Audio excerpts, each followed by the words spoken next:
Pai, do Filho e do Espírito Santo. Amém. O anjo do Senhor anunciou Maria, ela concebeu do Espírito Santo. Ave Maria, cheia de graça, o Senhor é convosco. Bendita sois vós entre as mulheres, bendito é o fruto do vosso ventre, Jesus. Santa Maria, Mãe de Deus, rogai por nós, pecadores, agora e na hora de nossa morte. Amém. Eis aqui a serva do Senhor, faça-se em mim segundo a vossa palavra. Ave Maria, cheia de graça, o Senhor é convosco. Bendita sois vós entre as mulheres, e bendito é o fruto do vosso ventre, Jesus. Santa Maria, Mãe de Deus, rogai por nós, pecadores, agora e na hora de nossa morte. Amém. E o Verbo divino se fez carne e habitou entre nós. Ave Maria, cheia de graça, o Senhor é convosco. Bendita sois vós entre as mulheres, bendito é o fruto do vosso ventre, Jesus. Santa Maria, Mãe de Deus, rogai por nós, pecadores, agora e na hora de nossa morte. Amém. Rogai por nós, Santa Mãe de Deus, para que sejamos dignos das promessas de Cristo.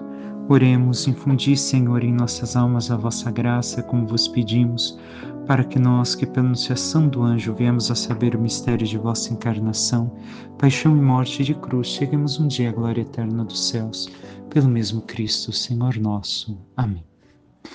Caríssimo irmão e irmã, hoje nos encontramos para meditar a quinta-feira da sexta semana do tempo comum. E seguimos com o Evangelho de São Marcos, onde paramos ontem. Naquele tempo, Jesus partiu com seus discípulos para os povoados de Cesareia de Filipe. No caminho perguntou aos discípulos: Quem dizem os homens que eu sou? Eles responderam: Alguns dizem que tu és João Batista, outros que és Elias, outros ainda que és um dos profetas.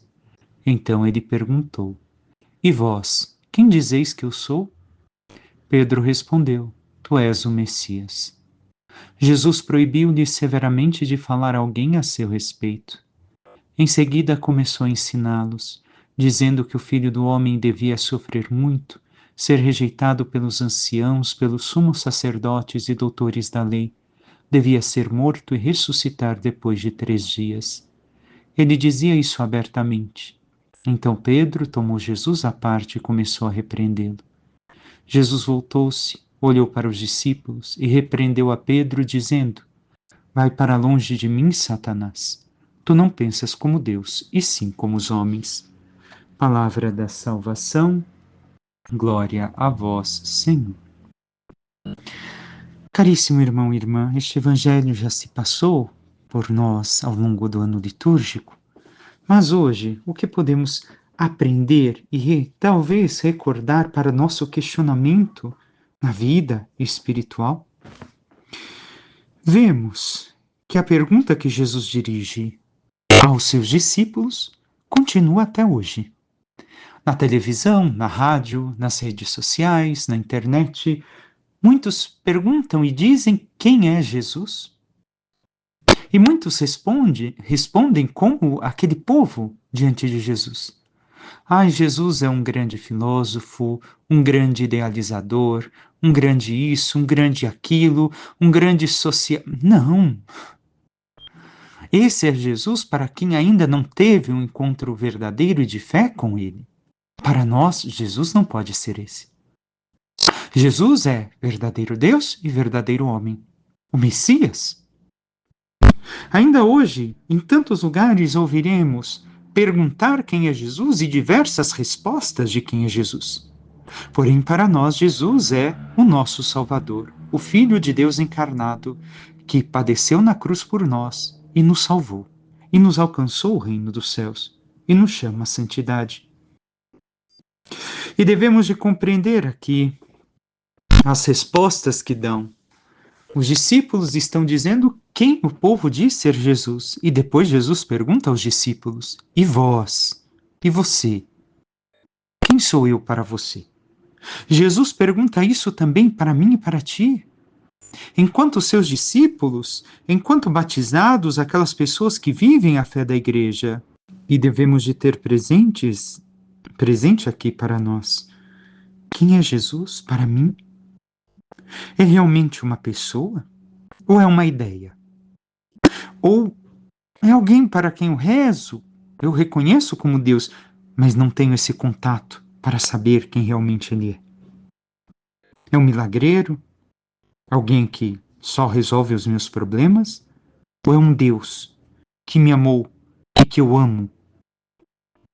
Quem é Jesus para mim e para ti? Mais uma vez pergunto. E Pedro, em nome de todos os apóstolos aqui, vai receber a primazia da igreja. Vai ser aquele que recebe as chaves, que está simbolizando todos os demais discípulos e também todos os seus sucessores. Na confissão de Pedro, todos os papas também devem de confessar diariamente que Jesus Cristo é o Filho do Deus vivo. E devemos de compreender que não basta saber a resposta com palavra. Não pode ser somente palavra, mas tem que ser uma resposta com a vida. E nós temos respondido com nossas vidas. Quem é Jesus? Ao encontro que temos com Ele, aquilo que sentimos na oração, que vivenciamos do nosso conhecimento, dos nossos estudos, da nossa vida espiritual, tem mudado o nosso modo de ser? Não basta dizer quem é Jesus. Isso até mesmo um ateu, lendo uma teoria, pode dizer. Mas Jesus deve de ser uma experiência de vida. Uma pessoa com a qual eu me encontrei e por amor transformo toda a minha vida. Me transformou completamente. Jesus é realmente o ungido que transforma nossas vidas? A minha e a tua? Sigamos a resposta de Pedro. Jesus proíbe que digam quem ele é. O povo não sabe quem é Jesus. E ainda não estão preparados para saber, porque só vão compreender o momento da cruz, com sua ressurreição.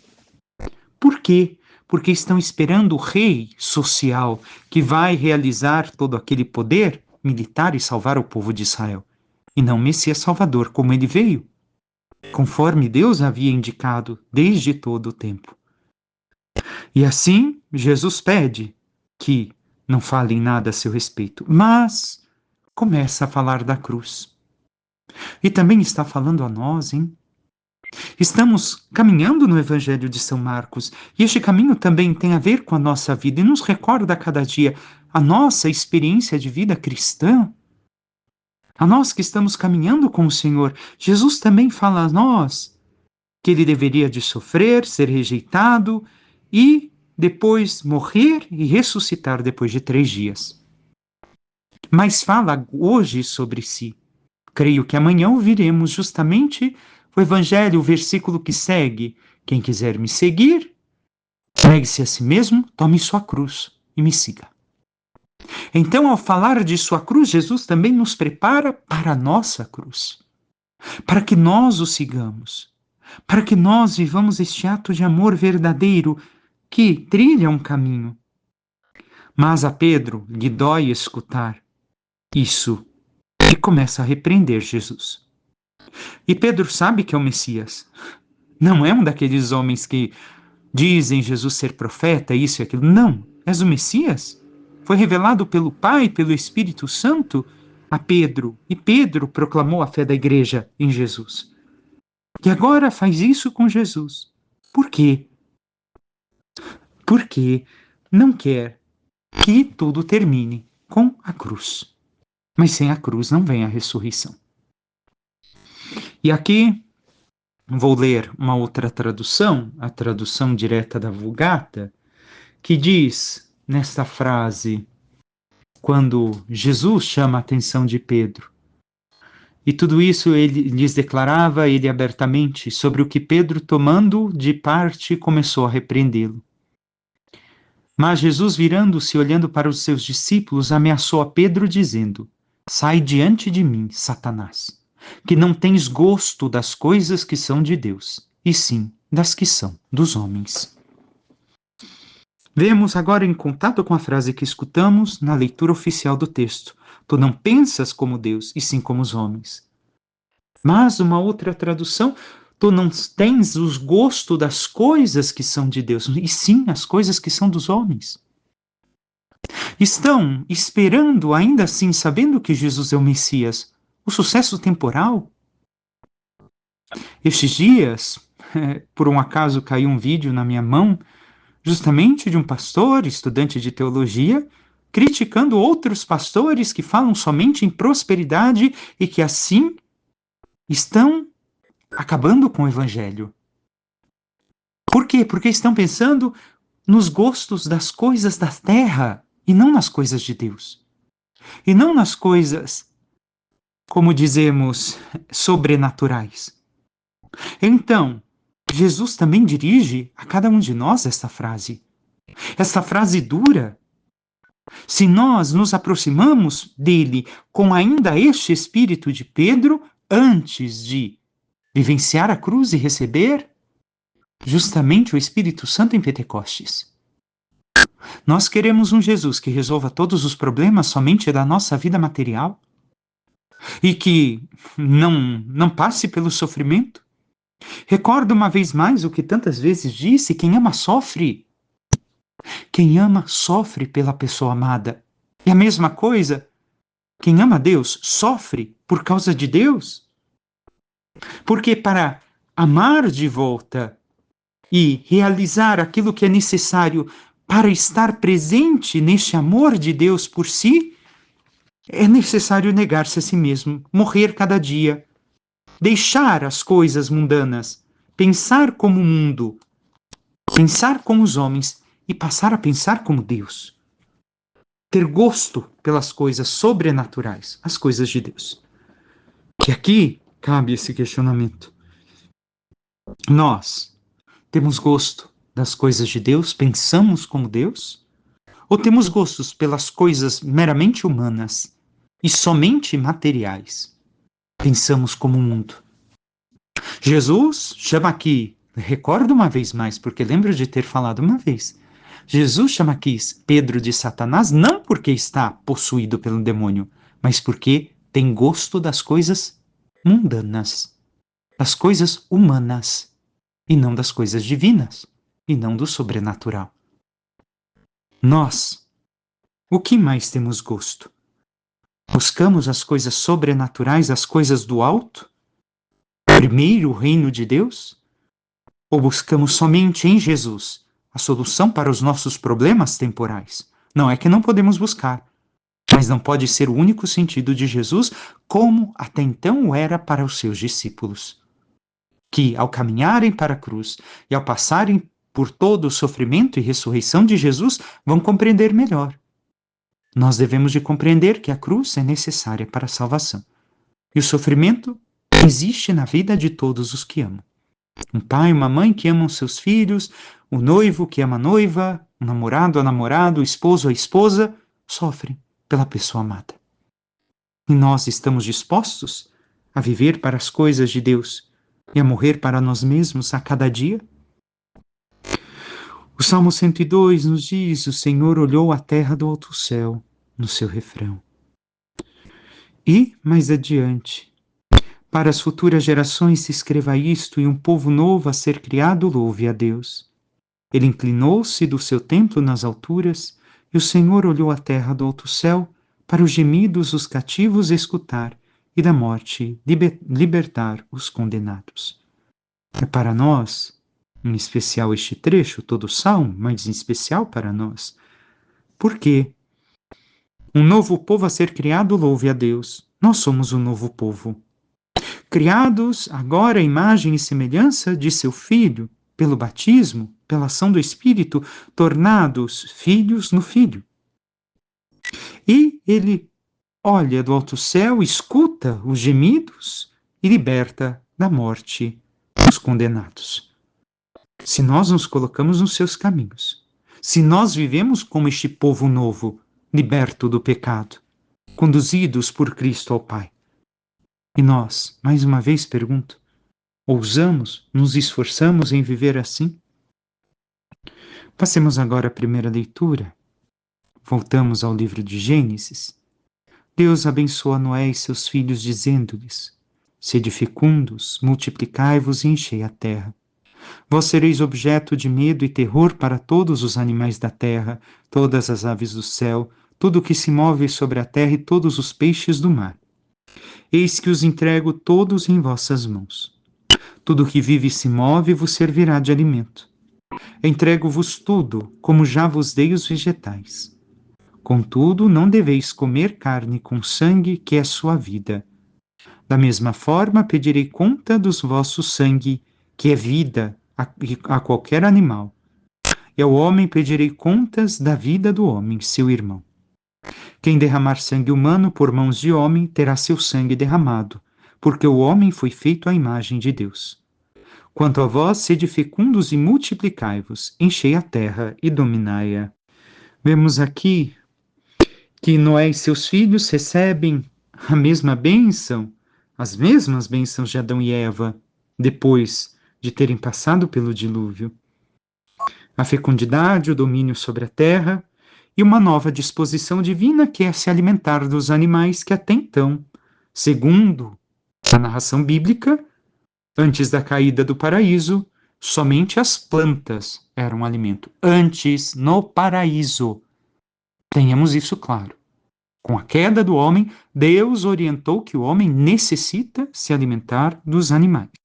E segue ainda o Senhor falando da questão de comer animais com sangue e também o derramamento de sangue de outro homem. O que é esta proibição de Deus? É porque, para a mentalidade, o sangue carrega a vida. E, de um certo modo, está correto. Se nós tiramos todo o sangue de alguém, a vida se esvai. E é por isso o pensamento dessa época que se traduz. Sendo a vida, por isso um animal não pode ser comido no seu sangue, com o seu sangue. Então a carne deve de estar sem sangue. Quanto à proibição de tirar uma vida humana, deve-se de recordar que toda vida humana é sagrada, porque foi criada à imagem e semelhança de Deus. E não deve de permanecer indiferente Deus, como no caso de Caim e Abel. Não permaneceu indiferente. Deus cobrará do homem aquilo que é feito contra um outro homem, que é criado também à imagem e semelhança do Criador. Continuemos o texto. Disse Deus a Noé e a seus filhos: Eis que vou estabelecer minha aliança convosco e com vossa descendência, com todos os seres vivos que estão convosco, aves, animais, domésticos e selvagens, enfim, com todos os animais da terra que saíram convosco da arca. Estabeleço convosco a minha aliança. Nenhuma criatura será mais exterminada pelas águas do dilúvio, e não haverá mais dilúvio para devastar a terra. E Deus disse: Este é o sinal da aliança que coloco entre mim e vós, e todos os seres vivos que estão convosco por todas as gerações futuras. Ponho o meu arco nas nuvens como sinal de aliança entre mim e a terra. Nós devemos de aqui abrir ainda mais o leque em relação à aliança que Deus faz. A primeira coisa é que Deus, mais uma vez, renova o marco de uma aliança com a criação, onde não realizará mais um dilúvio. E o sinal é o arco-íris. E começam as alianças de Deus com o seu povo. A aliança de Deus com Noé, a aliança de Deus com Moisés, com Abraão, depois com Moisés no Monte Sinai. O povo não realiza aquilo que Deus pede, então manda os profetas, preparando os tempos messiânicos e, por fim, a promessa cumprida em Jesus Cristo, ao instituir o sacrifício eucarístico de seu corpo e sangue, como ele mesmo disse. E no perfeito sacrifício de Cristo, na aliança plena que Deus realiza com seu povo, nós vemos que o Senhor realiza sua última obra, buscando salvar o seu povo da destruição eterna, dando-lhes, na paixão e morte de seu Filho, no alimento do seu corpo, sangue, alma e divindade, e na mudança de vida, na conversão sincera, na santidade, a possibilidade de uma vida verdadeira, de uma vida nova, da vida eterna. E qual escolha estamos fazendo? De vivermos a aliança de Deus conosco, vivendo nesta harmonia, na busca de santidade, ou continuamos na inimizade com Deus, achando que qualquer coisa vale, e Deus que me suporte? Peçamos à Santíssima Virgem Maria, nossa Mãe, que interceda por cada um de nós e nos ajude a vivermos plenamente todos os ensinamentos de seu Filho, abandonando os pensamentos humanos, mundanos, a soberba da carne, aquilo que nos impede de viver o gosto das coisas divinas, para que, vivendo cada vez mais a vida da graça, a vida sobrenatural, os pensamentos de Deus, nos coloquemos verdadeiramente no seguimento da sua aliança e possamos um dia merecer a glória dos céus. Louvado seja nosso Senhor Jesus Cristo, para que sempre seja louvado. Por intercessão da Santíssima Virgem Maria, de todos os santos e anjos de Deus, desça sobre vós, vossa família, vosso trabalho e tudo que vos pertence, a bênção do Deus Todo-Poderoso, Pai, Filho e Espírito Santo. Amém. Deus vos abençoe, um excelente dia a todos.